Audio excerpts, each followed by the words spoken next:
ജോജു ജോർജിൻ്റെ പണി എന്ന സിനിമ ഇതുവരെ വേൾഡ് വൈഡ് ബോക്സ് ഓഫീസിൽ നിന്നും 35 കോടിയോളം രൂപയാണ് കളക്ഷൻ നേടിയിട്ടുള്ളത്. ആസിഫ് അലി, അനശ്വര രാജൻ എന്നിവർ പ്രധാന വേഷത്തിലെത്തുന്ന രേഖാചിത്രം എന്ന സിനിമ ജനുവരി 9 തിയേറ്ററുകളിലേക്ക് എത്തുമെന്ന് ഇപ്പോൾ കൺഫേം ആയിട്ടുണ്ട്. മമ്മൂക്കയുടെ ഡൊമിനിക് സിനിമയുടെ ടീസർ കേരളത്തിലെ എല്ലാ തിയേറ്ററുകളിലും ഇന്ന് സ്ക്രീനിങ് നടത്തും. കൂലി സിനിമയുടെ ഷൂട്ടിംഗ് സെറ്റിലേക്ക് അമീർ ഖാനും ജോയിൻ ചെയ്തെന്നാണ് ഇപ്പോൾ അറിയാൻ സാധിക്കുന്നത്. ജയ്പൂരിലെ സെറ്റിലേക്കാണ് അമീർ ഖാൻ ജോയിൻ ചെയ്തിട്ടുള്ളത്. സിനിമയിൽ ഒരു ക്യാമിയോ റോളിലായിരിക്കും അമീർ ഖാൻ എത്തുക എന്നൊക്കെയാണ് റൂമേഴ്സ് വരുന്നത്. ലോകേഷ് കനകരാജിൻ്റെ ഒരു ഡാർക്ക് ആക്ഷൻ ത്രില്ലർ സിനിമയായിരിക്കും കൂലി എന്നാണ് അറിയാൻ സാധിക്കുന്നത്. രജനീകാന്തിൻ്റെ ബർത്ത്ഡേ പ്രമാണിച്ച് ഈ വരുന്ന 12-ാം തീയതി കൂലി സിനിമയുടെ ഭാഗത്തുനിന്ന് എന്തെങ്കിലും ടീസറോ ഗ്ലിംസോ വരാൻ ചാൻസ് ഉണ്ട്.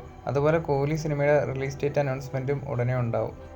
രൺബീർ കപൂറിൻ്റെ ആനിമൽ സിനിമയുടെ 2ാം ഭാഗത്തിൻ്റെ ഷൂട്ടിംഗ് 2027 ഇപ്പോൾ രൺബീർ കപൂർ തന്നെ ഒരു ഇൻ്റർവ്യൂവിൽ കൺഫേം ചെയ്തിട്ടുണ്ട്. ഈ ഒരു ഇൻ്റർവ്യൂവിൽ മറ്റൊരു കാര്യവും രൺബീർ കപൂർ പറയുന്നുണ്ട്. അതായത് Sandeep Reddy Vanga animal cinema trilogy ആയിട്ടാണ് പ്ലാൻ ചെയ്യുന്നത്. 3 പാർട്ടുകളിലായിരിക്കും സിനിമ എത്തുക.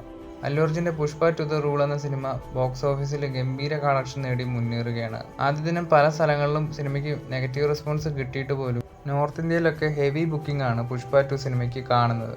സൗത്തിലാണ് സിനിമയ്ക്ക് മിക്സ്ഡ് റിവ്യൂസൊക്കെ വന്നത്. എന്നാൽ നോർത്തിലൊക്കെ അത്യാവശ്യം പോസിറ്റീവ് റിവ്യൂസ് വന്നതിന് ശേഷം നോർത്തിലെ തിയേറ്ററുകളിൽ പുഷ്പ 2 കാണാൻ നല്ല തിരക്കും അതുപോലെ ഓൺലൈനിലാണെങ്കിൽ വമ്പൻ ബുക്കിംഗൊക്കെയാണ് കാണാൻ സാധിക്കുന്നത്.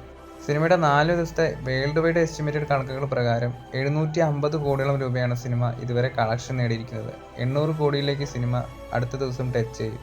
എന്തായാലും ഈ ഒരു കളക്ഷൻ പോക്ക് കണ്ടിട്ട് അധികം വൈകാതെ തന്നെ പുഷ്പ 2 എന്ന സിനിമ 1000 കോടിയിലേക്കും എത്തുമെന്ന് തന്നെയാണ് തോന്നുന്നത്. Highest FT collection, highest weekend collection എന്നീ റെക്കോർഡുകളിലൊക്കെ പുഷ്പ 2 സിനിമ ഇപ്പോൾ എത്തിയിരിക്കുകയാണ്. പുഷ്പ 2 സിനിമയുടെ ഫൈനൽ ബോക്സ് ഓഫീസ് കളക്ഷൻ എത്രയായിരിക്കുമെന്നാണ് നിങ്ങൾ കരുതുന്നത്? നിങ്ങളുടെ അഭിപ്രായം കമൻറ്റ് ചെയ്യുക.